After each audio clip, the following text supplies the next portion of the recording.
একটু আস্তে খারে, গলায় বেঁধেতে মরবি। হাট বাড়া, আমি মরবো? ওই শান্তির ছেলের গার নামে রে আমার মরণ নেই। চোরের বাচ্চার এত বড় সাহস, ও আমার গায়ে হাত তুললো।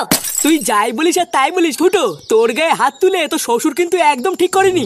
তোর জায়গায় যদি অন্য কারো গায়ে হাত তুলতো আমি কিছু বলতাম না, কিন্তু শুয়োরের বাচ্চা বালছেড়ে ক্লাবের সদস্যর গায়ে হাত দিয়েছে, এটা ঠিক করেনি। আমি কিন্তু কিছু জানি না পল্টু, ওই কুড়কুড়ি মাগি সেটা কিন্তু তুই ভাঙবি। চালা আমার বউ আমি আনতে গেছি, আর তুই মাঝখানে ঢুকে পেঁয়াজি মারানোর কে রে? কে? এই হাত দিয়ে আমি এই চোদনার যতক্ষণে সব বাল উপরে নিচ্ছি আমার মনে শান্তি নেই।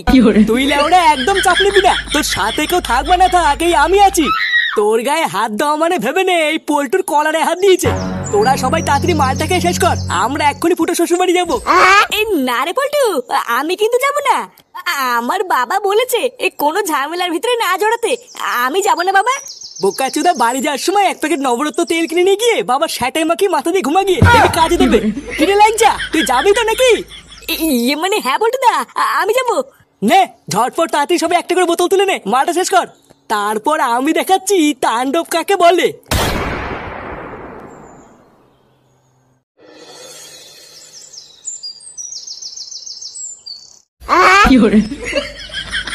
কে বাবা বল্টু দা, থেমে গেলে কেন? আরে চলে এসছি তো।